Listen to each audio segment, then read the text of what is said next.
ಎಲ್ರಿಗೂ ಕೂಡ ನಮಸ್ತೆ. ಮೊದಲನೇದಾಗಿ ಡಾಕ್ಟರ್ ಬಿ ಆರ್ ಅಂಬೇಡ್ಕರ್ ಅವರ ಜಯಂತಿಯ ಶುಭಾಶಯಗಳನ್ನು ಎಲ್ಲರಿಗೂ ಕೋರ್ತಾ ಇವತ್ತಿನ ತರಗತಿ ಏನಪ್ಪ ಅಂತ ಅಂದರೆ, ಮುಂಬರತಕ್ಕಂತಹ ಎಲ್ಲ ಪರೀಕ್ಷೆಗಳಿಗೆ ಕರ್ನಾಟಕ ಎಕ್ಸಾಮಿನೇಷನ್ ಅಥಾರಿಟಿನ ನಡೆಸ್ತಕ್ಕಂಥ ಎಲ್ಲ ಪರೀಕ್ಷೆಗೆ ಸಂಬಂಧಪಟ್ಟಂತೆ 2026-27ರಲ್ಲಿ ಏನೇನು ನಡೀತವೆ ಎಲ್ಲ ಪರೀಕ್ಷೆಗಳಿಗೆ ನಾವು PC, PSI, AO, AO, SDA, FDA, KEA ಪರೀಕ್ಷೆಗೆ ಸಂಬಂಧಪಟ್ಟಂತೆ ತರಗತಿಗಳನ್ನು ಶುರು ಮಾಡ್ಕೊಳ್ತಾ ಹೋಗ್ತಿದ್ದೇವೆ. ಇವತ್ತು ಡಾಕ್ಟರ್ ಬಿ ಆರ್ ಅಂಬೇಡ್ಕರ್ ಅವರ ಒಂದು ಜನ್ಮದಿನ ಆಗಿರೋ ಕಾರಣದಿಂದಾಗಿ ಅವರ ಒಂದು ಭಾರತೀಯ ಸಂವಿಧಾನದ ಸಂಬಂಧಪಟ್ಟಂತೆ ಮೊದಲನೇ ತರಗತಿ ಅದನ್ನು ನೋಡೋಣ. ಇವತ್ತು ಮೇಯ್ನ್ ಆಗಿ ನಾನು ಗ್ಲಿಂಪ್ಸ್ ಆಗಿ ಹೇಳ್ತೇನೆ, ಅಂದರೆ ಟೋಟಲ್ ಆಗಿ ಡಾಕ್ಟರ್ ಬಿ ಆರ್ ಅಂಬೇಡ್ಕರ್ ಅವರು ನಮ್ಮ ಒಂದು ಭಾರತಕ್ಕೆ ಏನೇನು ಮಾಡಿದ್ದಾರೆ ಅದನ್ನು ಈ ಒಂದು ತರಗತಿಯಲ್ಲಿ ನೋಡ್ಕೊಳ್ತಾ ಹೋಗೋಣ. ಅದಕ್ಕೆ ಸಂಬಂಧಪಟ್ಟಂತೆ ಟಾಪ್ 30 ಪ್ರಶ್ನೆಗಳಿದ್ದಾವೆ. ಅಂದರೆ ಡಾಕ್ಟರ್ ಬಿ ಆರ್ ಅಂಬೇಡ್ಕರ್ ಅವರ ಬಗ್ಗೆ ಕೇಳ್ತಕ್ಕಂತಹ ಒಂದು ಟಾಪ್ 30 ಪ್ರಶ್ನೆಗಳು ನೋಡಿ. ಸಂವಿಧಾನ ಅಂತ ಅಂದ್ರೇ ಅವರಂದ್ರೇ ಸಂವಿಧಾನ. ಅದಕ್ಕಾಗಿ ಈ ತರಗತಿಯನ್ನು ಮಾಡ್ತಾಯಿದ್ದೇನೆ. ಈ ತರಗತಿಗೆ ಎಲ್ಲರೂ ಕೂಡ ತುಂಬ ಚೆನ್ನಾಗಿ ನೀವೇನು ಮಾಡಬೇಕು ಅಂತ ಅಂದರೆ ಸಪೋರ್ಟನ್ನು ಕೊಡಬೇಕು. ಎಲ್ಲ ಸ್ನೇಹಿತರೊಂದಿಗೆ ಯಾರ್ಯಾರು ನಮ್ಮ ಒಂದು ಭಾರತದ ನಾಗರಿಕರಿದ್ದೀರ ಎಲ್ಲರಿಗೂ ಕೂಡ ಶೇರ್ ಮಾಡಿ. ಎಲ್ಲರಿಗೂ ಕೂಡ ನಮ್ಮ ಒಂದು ಭಾರತದ ಸಂವಿಧಾನದಲ್ಲಿ ನಮಗೆ ಏನೇನು ಸಿಕ್ಕಿದೆ ಅದನ್ನು ಈ ವಿಡಿಯೋದಲ್ಲಿ ನಿಮಗೆ ತಿಳಿಸ್ಕೊಡ್ತಾ ಹೋಗ್ತೇನೆ. ವಿಡಿಯೋನ ಸಂಪೂರ್ಣವಾಗಿ ನೋಡ್ಕೊಳ್ತಾ ಹೋಗಿ. ಅದಕ್ಕೂ ಮುಂಚೆ ಶಾರ್ಟಾಗಿ ಒಂದು ಗ್ಲಿಂಪ್ಸ್ ಹಾಕ್ತೇನೆ, ಅದನ್ನು ನೋಡ್ಕೊಳ್ಳಿ. ನೋಡು ಮಗ, 2026ರಲ್ಲಿ ನಾವು ಇಲ್ಲಿ ಬದುಕ್ತಾ ಇದ್ದೀವಿ ಅಂತ ಅಂದರೆ 5Gಯಿಂದ 6G ಕಡೆಗೆ ನಾವು ಹೋಗ್ತಾ ಇದ್ದೀವಿ ಅಂತಲೇ ಅರ್ಥ. ಆದರೆ 1891 ಏಪ್ರಿಲ್ 14ರಂದು ಒಬ್ಬರು ಜನಿಸ್ತಾರೆ. ಅವರೇ ನಮ್ಮ ಒಂದು Baba Saheb doctor B R Ambedkar ಅವರು ಜನಿಸಿದ ಒಂದು ಸ್ಥಳದಿಂದ ಮತ್ತು ಇಲ್ಲಿ ಅವರ ಟೋಟಲ್ ಆಗಿ 50ರಿಂದ 60 ವರ್ಷದ ಒಳಗೆ ಒಂದು ಫೋನ್ ಕೂಡ ಇರಲಿಲ್ಲ, ಒಂದು ಮೊಬೈಲ್ ಕೂಡ ಇರಲಿಲ್ಲ, ಏನೂ ಕೂಡ ಇರಲಿಲ್ಲ. ಆದರೆ ಇವತ್ತು ನಮಗೆಲ್ಲದೂ ಕೂಡ ಇದೆ. ಭಾರತದ ಒಂದೇ ಒಂದು ಸಂವಿಧಾನ ನಮ್ಮ ಕೈಯಲ್ಲಿ ಓದೋಕ್ಕೆ ಆಗ್ತಾ ಇಲ್ಲ. ಆ ವ್ಯಕ್ತಿ ಅವತ್ತು ಫೋನ್ ಇರಲಿಲ್ಲ, ಏನೂ ಇರಲಿಲ್ಲ, ಎಲ್ಲ 193 ದೇಶಗಳನ್ನು ಸುತ್ತಿ ಆ ಒಂದು ಎಲ್ಲ ದೇಶಗಳ ಸಂವಿಧಾನಗಳನ್ನು ಓದಿ ನಮ್ಮ ಒಂದು ಭಾರತಕ್ಕೆ ಒಂದು ಸಂವಿಧಾನವನ್ನು ಬರಿತಾನಪ್ಪ ಅಂತ ಅಂದರೆ ಡಾಕ್ಟರ್ ಬಿ ಆರ್ ಅಂಬೇಡ್ಕರ್ ಯಾವ ರೀತಿ ಇದ್ದರು ಅಂತ ನೀವು ಸ್ವಲ್ಪ ಇಲ್ಲಿ ನೋಡ್ಕೋಬೇಕಾಗಿರ್ತದೆ. ನೋಡಿ, ಆರ್ಟಿಕಲ್ 32 ನಮ್ಮ ಒಂದು ಸಂವಿಧಾನದಲ್ಲಿ ಆರ್ಟಿಕಲ್ 32 ಎಷ್ಟು ಚೆನ್ನಾಗಪ್ಪ ಕೊಟ್ಟಿದ್ದಾರೆ ಅಂತ ಅಂದರೆ, ನಿಮಗೇನಾದರೂ ಮೂಲಭೂತ ಹಕ್ಕುಗಳಿಂದ ತೊಂದರೆ ಆಯ್ತಪ್ಪ ಅಂತ ಅಂದರೆ 5 ರಿಟ್ಗಳು ಡೈರೆಕ್ಟಾಗಿ ಸುಪ್ರೀಂ ಕೋರ್ಟಿಗೆ ಹೋಗಿ ನೀವು ಏನಪ್ಪ ಮಾಡ್ಬೋದು ಅಂತಂದರೆ ಅಪೀಲನ್ನು ಮಾಡ್ಬೋದು. ಅಂಥ ಒಂದು ಪವರನ್ನು ನಮ್ಮ ಒಂದು ಸಂವಿಧಾನ, ನಮ್ಮ ಒಂದು ಡಾಕ್ಟರ್ ಬಿ ಆರ್ ಅಂಬೇಡ್ಕರ್ ನಮಗಾಗಿ ಕೊಟ್ಟಿದ್ದಾರೆ. ಅವರ ಒಂದು ಜನ್ಮದಿನದ ಪ್ರಯುಕ್ತ ಎಲ್ಲರಿಗೂ ಕೂಡ ಶುಭಾಶಯಗಳನ್ನು ಇವತ್ತು ಕೋರುತ್ತೇನೆ. ಓಕೆ, ಈಗ ಡೈರೆಕ್ಟಾಗಿ ನಮ್ಮ ಒಂದು ಪ್ರಶ್ನೆಗಳಿಗೆ ಬರೋಣ. ಮೊದಲನೇದಾಗಿ ಇವತ್ತಿನ ಮೊದಲನೇ ಪ್ರಶ್ನೆ ನೋಡೋಣ.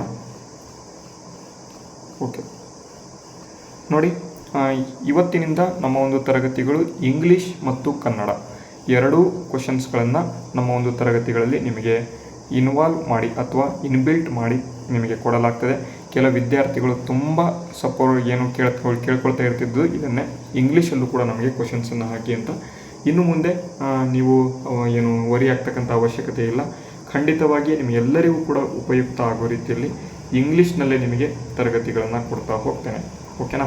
ಈಗ ಡೈರೆಕ್ಟಾಗಿ ಮೊದಲನೇ ಪ್ರಶ್ನೆ ನೋಡಿ. ಇಂಗ್ಲೀಷಲ್ಲಿ ಓದೋರು ಇಂಗ್ಲೀಷ್ನಲ್ಲಿ ಓದಿ, ಕನ್ನಡದಲ್ಲಿ ಓದೋರು ಕನ್ನಡದಲ್ಲಿ ಓದಿ, ಒಟ್ಟಾಗಿ ಸರಿಯಾಗಿ ಉತ್ತರವನ್ನು ನೀವು ಆಯ್ಕೆ ಮಾಡಿ. ನೋಡಿ, ನಾನು ಕನ್ನಡದಲ್ಲಿ ಓದ್ಕೊಳ್ತೇನೆ, ಯಾಕೆಂದರೆ ತುಂಬ ಜನ ವಿದ್ಯಾರ್ಥಿಗಳು ನಮ್ಮ ಒಂದು ಕನ್ನಡ ಮೀಡಿಯಂ ವಿದ್ಯಾರ್ಥಿಗಳು ಇದ್ದೀರಾ. ನಾನು ಇಂಗ್ಲೀಷ್ನಲ್ಲೂ ಕೂಡ ಕೊಟ್ಟಿದ್ದೇನೆ, ನೀವು ಯೂಸ್ ಮಾಡ್ಕೋಬೋದು. ಓಕೆನಾ? ನೋಡಿ, ಮೊದಲನೇ ಪ್ರಶ್ನೆ, ಡಾಕ್ಟರ್ ಬಿ ಆರ್ ಅಂಬೇಡ್ಕರ್ ಅವರು ಸಂವಿಧಾನ ರಚನಾ ಸಭೆಯ ಯಾವ ಸಮಿತಿಯ ಅಧ್ಯಕ್ಷರು ಆಗಿದ್ದರು ಅಂತ ಇಲ್ಲಿ ಪ್ರಶ್ನೆ ಕೇಳಿದ್ದಾರೆ.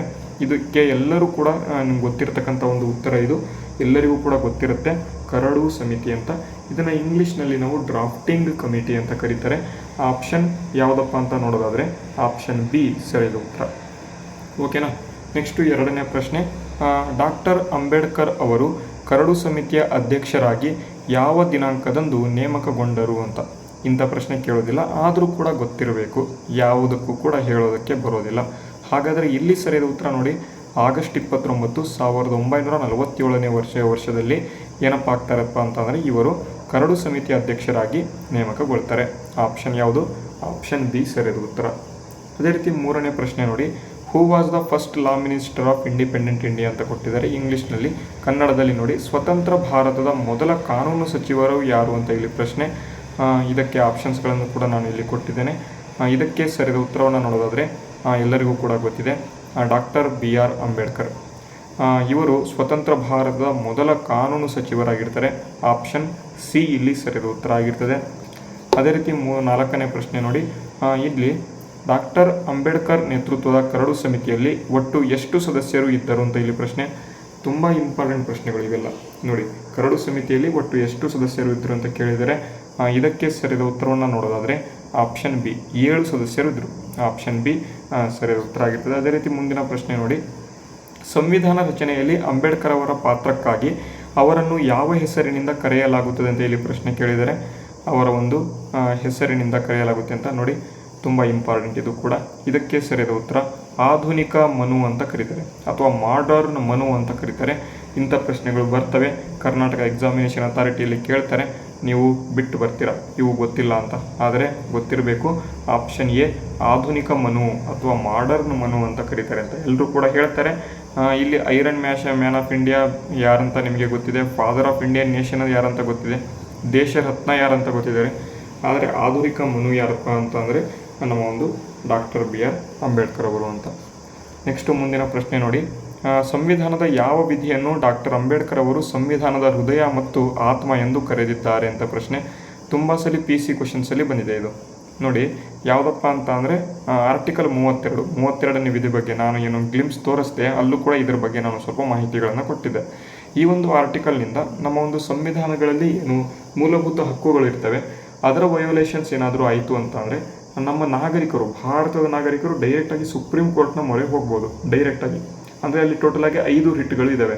ಆ ಒಂದು ರಿಟ್ಗಳ ಬಗ್ಗೆ ನಾವು ತರಗತಿಗಳನ್ನು ಮುನ್ನಡೆಸಬೇಕಾದ್ರೆ ನಾನು ಹೇಳ್ಕೊಡ್ತಾ ಹೋಗ್ತೇನೆ, ಅದರ ಬಗ್ಗೆ ಮಾಹಿತಿ ಗೊತ್ತಿರಲಿ. ಈಗ ಇಲ್ಲಿ ಸರಿಯಾದ ಉತ್ತರ ಯಾವುದಪ್ಪ ಅಂದರೆ ಆಪ್ಷನ್ ಡಿ 32ನೇ ವಿಧಿ. ಅದೇ ರೀತಿ ಮುಂದಿನ ಪ್ರಶ್ನೆ, ಡಾಕ್ಟರ್ ಅಂಬೇಡ್ಕರ್ ಅವರು 32ನೇ ವಿಧಿಯನ್ನು ಹೃದಯ ಮತ್ತು ಆತ್ಮ ಎಂದು ಏಕೆ ಕರೆದರು ಅಂತ ಇಲ್ಲಿ ಕೊಟ್ಟಿದ್ದಾರೆ. ತುಂಬ important. Heart and soul of the Indian constitution ಅಂತ ಯಾಕಪ್ಪ ಕರೆದರು ಪ್ರಶ್ನೆ ಕೇಳಬಹುದು. ನೋಡಿ, ಯಾಕಪ್ಪ ಕರೆದರು ಅಂತ ಅಂದರೆ ಇದು ಸಾಂವಿಧಾನಿಕ ಪರಿಹಾರಗಳ ಹಕ್ಕು ಆಗಿದೆ. ಸಾಂವಿಧಾನಿಕ ಪರಿಹಾರಗಳ ಹಕ್ಕು ಅಂದರೆ ಏನಾದರೂ ಗೊತ್ತಾಗಲಿಲ್ಲ, ರೆಮಿಡಿ ಏನಾದರೂ ಬೇಕು ಅಂತ ಅಂದರೆ ಈ ಒಂದು ಆರ್ಟಿಕಲ್ನಿಂದ ನೀವು ಯೂಸ್ ಮಾಡ್ಕೋಬೋದು, ಅದಕ್ಕಾಗಿ ಕರೆದಿದ್ದಾರೆ ಅಂತ. ನೆಕ್ಸ್ಟ್ ಮುಂದಿನ ಪ್ರಶ್ನೆ ನೋಡಿ, ಡಾಕ್ಟರ್ ಅಂಬೇಡ್ಕರ್ ಅವರು ಯಾವ ಮಾದರಿಯ ಸರ್ಕಾರವನ್ನು ಬಲವಾಗಿ ಪ್ರತಿಪಾದಿಸಿದರು ಅಂತ ಕೊಟ್ಟಿದ್ದಾರೆ. ನೋಡಿ, 4 ಸರ್ಕಾರಗಳು ಇರ್ತವೆ. Presidential form, parliamentary form, monarchial form, dictatorship ಅಂತ.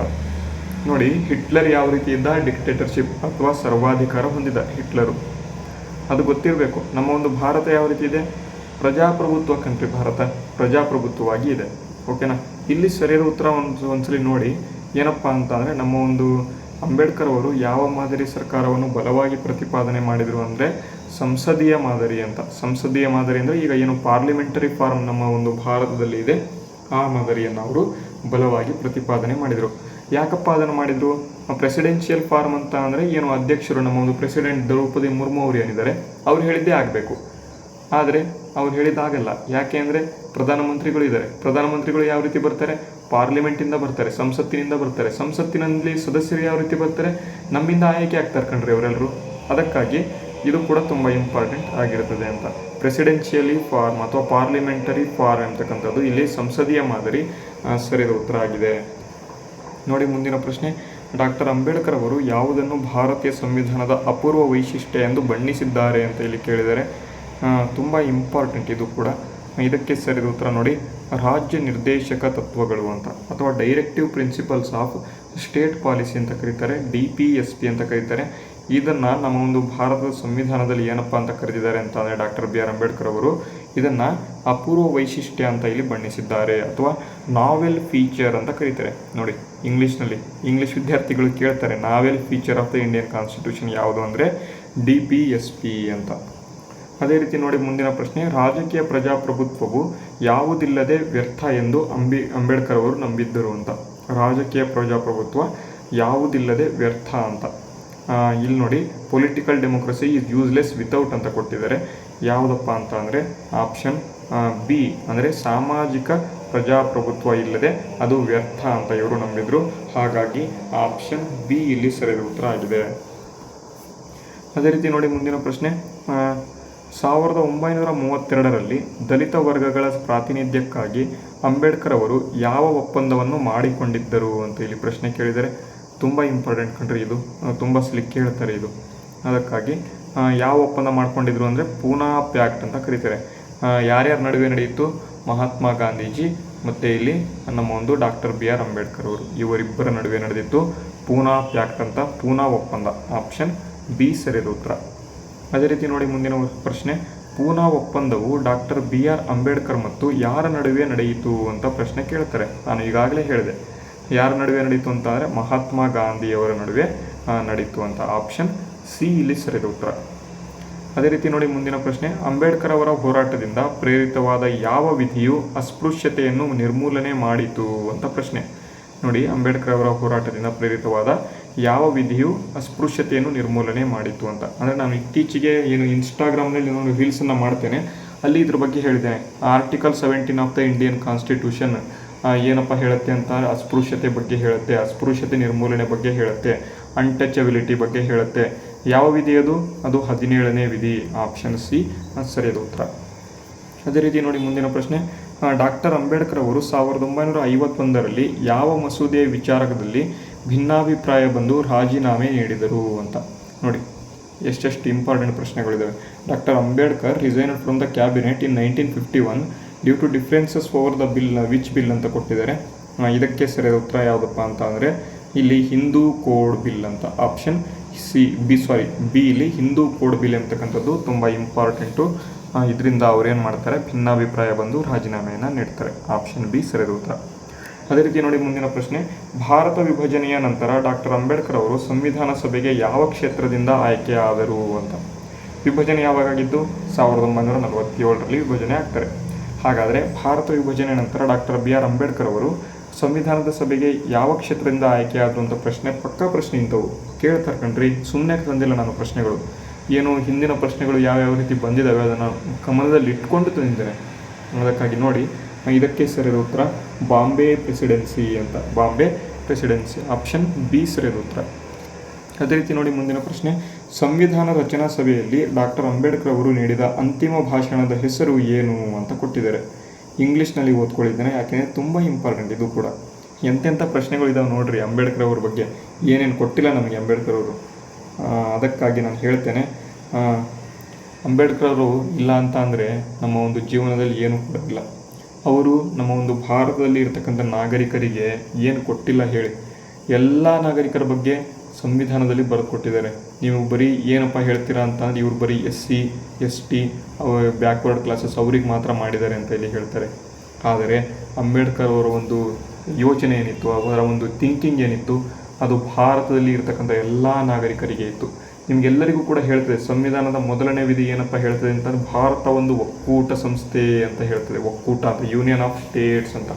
ಅಂದರೆ ಮೊದಲು ಭಾರತ ಬರ್ತದೆ, ಮೊದಲು ಯಾವ ಕ್ಯಾಸ್ಟು ಬರಲ್ಲ, ಯಾವ ಇದು ಬರಲ್ಲ, ಯಾವ ಏನೇನೂ ಬರಲ್ಲ, ಮೊದಲು ಬರ್ತಕ್ಕಂಥದ್ದು ಭಾರತ ಅಂತ ಹೇಳ್ತಾರೆ. ಯಾರಪ್ಪ ಅಂತ ಅಂದರೆ ಡಾಕ್ಟರ್ BR ಅಂಬೇಡ್ಕರ್ ಅವರು. ಇದು ತುಂಬ ಇಂಪಾರ್ಟೆಂಟ್. ನೋಡಿ ಇಲ್ಲಿ ಉತ್ತರ ಹೇಳಿ ನೋಡೋಣ. ಇದಕ್ಕೆ ಸರಿದ ಉತ್ತರ ನೋಡೋಣ ಅಂದರೆ ಇಲ್ಲಿ ದ ಗ್ರಾಮರ್ ಆಫ್ ಅನಾರ್ಚಿ ಅಂತ ಕರೀತಾರೆ. ಏನಪ್ಪ ಇದು ಅಂದರೆ ಸಂವಿಧಾನ ರಚನಾ ಸಭೆಯಲ್ಲಿ ಡಾಕ್ಟರ್ ಅಂಬೇಡ್ಕರ್ ಅವರು ನೀಡಿದ ಅಂತಿಮ ಭಾಷಣದ ಹೆಸರಿದು, ದ ಗ್ರಾಮರ್ ಆಫ್ ಅನಾರ್ಚಿ ಅಂತ. ಆಪ್ಷನ್ ಬಿ ಸರಿಯಾದ ಉತ್ತರ. ಅದೇ ರೀತಿ ನೋಡಿ ಮುಂದಿನ ಪ್ರಶ್ನೆ, in his grammar of anarchy speech what did doctor Ambedkar warn against ಅಂತ ಕೊಟ್ಟಿದ್ದಾರೆ. ಅಂದರೆ ಗ್ರಾಮರ್ ಆಫ್ ಅನಾರ್ಕಿ ಭಾಷಣದಲ್ಲಿ ಅಂಬೇಡ್ಕರ್ ಯಾವುದರ ಬಗ್ಗೆ ಎಚ್ಚರ ಕೊಟ್ಟಿದ್ದಾರೆ ಅಥವಾ ಎಚ್ಚರಿಸಿದ್ದಾರೆ ಅಂತೇಳಿ ಪ್ರಶ್ನೆ ಕೇಳಿದ್ದಾರೆ. ಇದಕ್ಕೆ ಸರಿಯಾದ ಉತ್ತರ ಏನಪ್ಪ ಅಂತ ಅಂದರೆ ಸಂವಿಧಾನೇತರ ಮಾರ್ಗಗಳು ಅಂತ, ಅಂದರೆ ನಾನ್ ಕಾನ್ಸ್ಟಿಟ್ಯೂಷನಲ್ ಮೆಥಡ್ಸ್ ಅಂತ. ನೆಕ್ಸ್ಟ್ ಇನ್ನೊಂದು ಹೀರೋ ವರ್ಷಿಪ್ ಅಥವಾ ಭಕ್ತಿ ಇನ್ ಪೊಲಿಟಿಕ್ಸ್ ಅಂತ. ರಾಜಕೀಯದಲ್ಲಿ ವ್ಯಕ್ತಿ ಆರಾಧನೆ ಅಥವಾ ಭಕ್ತಿ, ಇವೆರಡನ್ನೂ ಕೂಡ ಎಚ್ಚರವನ್ನು ಮಾಡಿದ್ದಾರೆ. ಹಾಗಾಗಿ option C both A and B. ಇದು ತುಂಬ ಇಂಪಾರ್ಟೆಂಟು, ಕೇಳಬಹುದು. ನೆಕ್ಸ್ಟ್ ಮುಂದಿನ ಪ್ರಶ್ನೆ ನೋಡಿ, ಡಾಕ್ಟರ್ ಅಂಬೇಡ್ಕರ್ ಅವರನ್ನು ಭಾರತದ ಸಂವಿಧಾನದ ಪೈಲಟ್ ಎಂದು ಕರೆದವರು ಯಾರು ಅಂತ. ನೋಡಿ ಇಂಥ ಪ್ರಶ್ನೆಗಳು ಬರೋದು ಕಣ್ರಿ, ತುಂಬ ಪಕ್ಕಾ ಬರ್ತಾವೆ ಕಣ್ರಿ ಇಂಥ ಪ್ರಶ್ನೆಗಳು. ನಮ್ಮ ಒಂದು ಏನು ಭಾರತದ ಸಂವಿಧಾನದ ಶಿಲ್ಪಿಯಾಗಿರ್ತಕ್ಕಂಥ ಅಂಬೇಡ್ಕರ್ ಅವರನ್ನು ಸಂವಿಧಾನದ ಪೈಲಟ್, ನೋಡಿ ಎಂಥ ವರ್ಡ್ ನೋಡಿ ಇದು, ಸಂವಿಧಾನದ ಪೈಲಟ್ ಎಂದು ಕರೆದವರು ಯಾರು ಅಂತ ಕೇಳಿದರೆ ಯಾರಪ್ಪ ಅಂತಾರೆ KV ರಾವ್ ಎಂಬತಕ್ಕಂಥವ್ರು. ಆಪ್ಷನ್ ಬಿ KV ರಾವ್ ಎಂಬತಕ್ಕಂಥವ್ರು. BN ರಾವ್ ಅಲ್ಲ, ಆಪ್ಷನ್ ಸಿ ಅಲ್ಲ, ಆಪ್ಷನ್ ಬಿ KV ರಾವ್ ಎಂಬತಕ್ಕಂಥವ್ರು. ಅದೇ ರೀತಿ ನೋಡಿ ಮುಂದಿನ ಪ್ರಶ್ನೆ, ಭಾರತೀಯ ಒಕ್ಕೂಟದ ಸ್ವರೂಪವನ್ನು ವಿವರಣೆ ಮಾಡಲು ಅಂಬೇಡ್ಕರ್ ಅವರು ಯಾವ ಪದವನ್ನು ಬಳಸಿದರು ಅಂತ ಕೊಟ್ಟಿದ್ದಾರೆ. ಯಾವ ಪದವನ್ನು ಇಲ್ಲಿ ಬಳಸಿದರು ಅಂತ ವೆರಿ ವೆರಿ ಇಂಪಾರ್ಟೆಂಟ್. ಯಾವುದಪ್ಪ ಅಂದರೆ ರಾಜ್ಯಗಳ ಒಕ್ಕೂಟ ಅಂತ. ಅಂದರೆ ನಾನು ಈಗಾಗಲೇ ಹೇಳಿದೆ ಮೊದಲನೇ ವಿಧಿ ಯೂನಿಯನ್ ಆಫ್ ಸ್ಟೇಟ್ಸ್ ಅಂತ ಇವರು ಏನು ಮಾಡಿದ್ರು, ಬಳಸ್ತಾರೆ. ಆಪ್ಷನ್ ಬಿ ಸರಿಯಾದ ಉತ್ತರ. ಅದೇ ರೀತಿ ಮುಂದಿನ ಪ್ರಶ್ನೆ, ಅಂಬೇಡ್ಕರ್ ಅವರ ಪ್ರಕಾರ ಸಂವಿಧಾನದ ವಿಧಿಯ ಮೃತಪತ್ರ, ನೋಡಿ ಸಂವಿಧಾನದ ಯಾವ ವಿಧಿಯು ಮೃತಪತ್ರ ಅಥವಾ ಡೆಡ್ ಲೆಟರ್ ಇದ್ದಂತೆ ಅಂತ ಇಲ್ಲಿ ಕೇಳಿದ್ದಾರೆ. According to doctor Ambedkar which article is dead letter of the constitution ಅಂತ ಕೊಟ್ಟಿದ್ದಾರೆ. ತುಂಬ ಇಂಪಾರ್ಟೆಂಟ್ ಇದು ಕೂಡ. ಯಾವುದಪ್ಪ ಅಂತ ಅಂದರೆ 356 ಆರ್ಟಿಕಲ್ 356 ಡೆಡ್ ಲೆಟರ್ ಅಂತಲೂ ಕೂಡ ಕರೀತಾರೆ. ಎಮರ್ಜೆನ್ಸಿ, ಇದು state emergency, national emergency, state emergency, financial emergency ಅಂತ 3 ಬರ್ತವೆ. 352, 356, 360 ಅಂತ. ಇದರಲ್ಲಿ ಡೆಡ್ ಲೆಟರ್ ಎಂಬತಕ್ಕಂಥದ್ದನ್ನು ನಾವು 356ನೇ ವಿಧಿಯಲ್ಲಿ ಕಾಣ್ತೇವೆ. ಹಾಗಾಗಿ ಆಪ್ಷನ್ ಎ ಇಲ್ಲಿ ಸರಿಯಾದ ಉತ್ತರ ಅಂತ. ಅದೇ ರೀತಿ ನೋಡಿ ಮುಂದಿನ ಪ್ರಶ್ನೆ, ಡಾಕ್ಟರ್ ಅಂಬೇಡ್ಕರ್ ಅವರು ಸಂವಿಧಾನದ ಅಂತಿಮ ಕರಡನ್ನು ಸಭೆಗೆ ಎಲ್ಲಿ ಸಲ್ಲಿಸಿದರು ಅಂತ. ಅಂದರೆ ನೋಡಿ, ಡಾಕ್ಟರ್ ಅಂಬೇಡ್ಕರ್ ಅವರು ಸಂವಿಧಾನದ ಅಂತಿಮ ಕರಡನ್ನು ಸಭೆಗೆ ಯಾವಾಗ ಸಲ್ಲಿಸಿದರು ಅಂತ ಕೇಳಿದರೆ ಇಂಗ್ಲೀಷ್ನಲ್ಲಿ ಓದ್ಕೊಳ್ಳಿ. Doctor Ambedkar present the final draft of the constitution to assembly on ಅಂತ ಕೊಟ್ಟಿದ್ದಾರೆ. ಯಾವಾಗಪ್ಪ ಸಲ್ಲಿಸಿದರು ಅಂತ ಅಂದರೆ ನವೆಂಬರ್ 25, 1949 ಇವರು ಸಲ್ಲಿಸ್ತಾರೆ ಅಂತ. ನೀವು ಏನು ಸಂವಿಧಾನವನ್ನು ಓದಬೇಕಾದ್ರೆ ನೀವು ನೋಡ್ಬೋದು. ಇದನ್ನು ಸಲ್ಲಿಸ್ತಾ ಇರ್ತಕ್ಕಂಥ ಫೋಟೋ ಕೂಡ ನಿಮಗೆ ಬೇರೆ ಬೇರೆ ಜಾಲತಾಣಗಳಲ್ಲಿ ಕಾಣುತ್ತವೆ. ನೋಡಿ ಮುಂದಿನ ಪ್ರಶ್ನೆ, ನಾಗರಿಕ ಸೇವೆಗಳಿಗೆ ಸಂಬಂಧಪಟ್ಟಂತೆ ಅಂಬೇಡ್ಕರ್ ಯಾವುದನ್ನು ಪ್ರತಿಪಾದನೆ ಮಾಡಿದರು ಅಂತ ಇಲ್ಲಿ ಪ್ರಶ್ನೆ. ನೋಡಿ, ನಾಗರಿಕ ಸೇವೆಗಳಿಗೆ ಏನಪ್ಪ ಪ್ರತಿಪಾದನೆ ಮಾಡಿದ್ದಾರೆ ಅಂತ ಅಂದರೆ ಇವರು ಅಖಿಲ ಭಾರತ ಸೇವೆಗಳನ್ನು ಪ್ರತಿಪಾದನೆ ಮಾಡಿದ್ದಾರೆ. ಆಪ್ಷನ್ ಬಿ ಆಲ್ ಇಂಡಿಯಾ ಸರ್ವಿಸಸ್ಗಳನ್ನು ಪ್ರತಿಪಾದನೆ ಮಾಡಿದ್ದಾರೆ. ಆಪ್ಷನ್ ಬಿ ಸರಿಯಾದ ಉತ್ತರ. ಅದೇ ರೀತಿ ನೋಡಿ ಮುಂದಿನ ಪ್ರಶ್ನೆ, ಅಲ್ಪಸಂಖ್ಯಾತರನ್ನು ರಕ್ಷಣೆ ಮಾಡಲು ಯಾವ ಮೂಲಭೂತ ಹಕ್ಕು ಅಗತ್ಯ ಎಂದು ಅಂಬೇಡ್ಕರ್ ಅವರು ವಾದವನ್ನು ಮಾಡಿದರು ಅಂತ. ಅಲ್ಪಸಂಖ್ಯಾತರು ಅಂದರೆ ಮೈನಾರಿಟಿಗಳು, ಅಂದರೆ ಕೆಲವು ಜಾಗದಲ್ಲಿ ಮುಸ್ಲಿಂ ಆಗಿರ್ಬೋದು, ಕ್ರಿಶ್ಚಿಯನ್ ಆಗಿರ್ಬೋದು, ಬುದ್ಧಿಸಮ್ ಆಗಿರ್ಬೋದು, ಜೈನಿಸಮ್ ಆಗಿರ್ಬೋದು, ಮತ್ತು ಇಲ್ಲಿ ಪಂಜಾಬೀಸ್ ಆಗಿರ್ಬೋದು, ಇವರೆಲ್ಲರೂ ಕೂಡ ಕೆಲವರು ಮೈನಾರಿಟೀಸಲ್ಲಿ ಬರ್ತಾರೆ. ಇವರನ್ನು ಏನು ರಕ್ಷಣೆ ಮಾಡೋದಕ್ಕೆ ಯಾವ ಮೂಲಭೂತ ಹಕ್ಕು ಬೇಕು ಅಂತ ಇಲ್ಲಿ ಕೇಳಿದರು ಅಂತ ಕೇಳಿದರೆ ಯಾವುದಪ್ಪ ಅಂತ ಅಂದರೆ ಸಾಂಸ್ಕೃತಿಕ ಮತ್ತು ಶೈಕ್ಷಣಿಕ ಹಕ್ಕುಗಳು, cultural and educational rights. Option B ಇಲ್ಲಿ ಸರಿಯಾದ ಉತ್ತರ.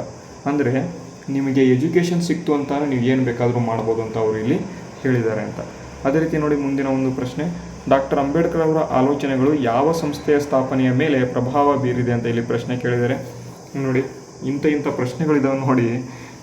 ನಾವು ಏನು ಅಂದ್ಕೊಂಡಿದ್ದೀವಿ ಅಂತ ಅಂದರೆ ಸಂವಿಧಾನ ಸುಮ್ಮನೆ ಬರೆದವ್ರೆ, ಏನೋ ಬರೆದವ್ರೆ ಅಂತ, ಬರೀಬೇಕು ಅಂತ ಬರೆದವ್ರೆ ಅಂತ ಅಲ್ಲ. ಸಂವಿಧಾನ ನಮ್ಮ ಒಂದು ಭಾರತ ದೇಶವನ್ನೇ ನಡೆಸ್ತಾ ಇದೆ. ಇವತ್ತು ಪಾರ್ಲಿಮೆಂಟ್ ಇದೆ ಅಂತ ಅಂದರೆ ಈ ಒಂದು ಸಂವಿಧಾನದಿಂದನೇ ಇರೋದು. ಇವತ್ತು ನಮ್ಮ ಒಂದು ಭಾರತದಲ್ಲಿ ನಾವು ಬದುಕ್ತಾ ಇದ್ದೀವಿ ಅಂತ ಅಂದರೆ ಈ ಒಂದು ಸಂವಿಧಾನದಿಂದನೇ ಇರೋದು. ಅದಕ್ಕಾಗಿ ಡಾಕ್ಟರ್ ಬಿ ಆರ್ ಅಂಬೇಡ್ಕರ್ ಒಂದು ಫೋಟೋನ ಒಂದಿನ ಸ್ಟೇಟಸ್ ಇಟ್ಕೊಳ್ಳೋದಕ್ಕೆ ಒಂಥರ ಮಾತಾಡ್ತಾರೆ ರೀ ಜನ ಇವಾಗ. ಆದರೆ ಆ ವ್ಯಕ್ತಿ ಅಂದರೆ ಅವತ್ತಿನ ಆ ವ್ಯಕ್ತಿ ನಮಗೆ ಏನೇನು ಮಾಡಿದ್ದಾರೆ ಅಂತ ಯಾರಿಗೂ ಕೂಡ ಗೊತ್ತಿಲ್ಲ. ಅದಕ್ಕಾಗಿ ಇಂಥ ತರಗತಿಗಳನ್ನು ನೋಡಿ ನೀವು ಕೂಡ ಅರ್ಥ ಮಾಡ್ಕೊಳ್ಳಿ. ಅಂಬೇಡ್ಕರ್ ಅವರು ಸುಮ್ಮನೆ ಇರಲಿಲ್ಲ, ಏನೇನು ಮಾಡಿದ್ದಾರೆ, ಎಂಥ ಕೆಲಸವನ್ನು ಮಾಡಿದ್ದಾರೆ ಗೊತ್ತಿರಬೇಕು. ನೋಡಿ, ಸರಿಯಾದ ಉತ್ತರ ಹೇಳಿದ್ದಕ್ಕೆ ಏನಪ್ಪ ಅಂತ ಅಂದರೆ ಅಂಬೇಡ್ಕರ್ ಅವರ ಆಲೋಚನೆಗಳು ಯಾವ ಸಂಸ್ಥೆಯ ಸ್ಥಾಪನೆಯ ಮೇಲೆ ಪ್ರಭಾವ ಬೀರಿದೆ ಅಂತ ಅಂದರೆ ಹಣಕಾಸು ಆಯೋಗದ ಮೇಲೆ ಪ್ರಭಾವ ಬೀರುತ್ತದೆ. Option B finance commission. Next ಮುಂದಿನ ಪ್ರಶ್ನೆ ನೋಡಿ, ದಲಿತರ ಸಮಸ್ಯೆಗಳನ್ನು ಧ್ವನಿಸಲು ಅಂಬೇಡ್ಕರ್ ಅವರು ಪ್ರತಿಪಾದಿಸಿದ ಪತ್ರಿಕೆ ಯಾವುದು ಅಂತ ಕೇಳಿದ್ದಾರೆ. ತುಂಬ ಇಂಪಾರ್ಟೆಂಟ್ ಕಂಡ್ರಿ ಇವೆಲ್ಲ, ಸುಮ್ಮನೆ ತಂದಿಲ್ಲ ಕ್ವಶನ್ಸು. ಎಕ್ಸಾಮಲ್ಲಿ ಯಾವ ರೀತಿ ಕೇಳ್ತಾರೆ ಅದನ್ನು ತೆಗೆದುಕೊಂಡು ಬಂದಿದ್ದೇನೆ. ದಲಿತರ ಸಮಸ್ಯೆಗಳನ್ನು ಧ್ವನಿಸಲು ಅಂಬೇಡ್ಕರ್ ಪ್ರಾರಂಭ ಮಾಡಿದ ಪತ್ರಿಕೆ ಯಾವುದು ಅಂತ ಕೇಳ್ತಾರೆ. ಯಾವುದಪ್ಪ ಅಂತ ಅಂದರೆ ಆಪ್ಷನ್ ಬಿ ಮೂಕನಾಯಕ ಅಂತ. ಮೂಕನಾಯಕ ಆಪ್ಷನ್ ಬಿ ಸರಿಯಾದ ಉತ್ತರ.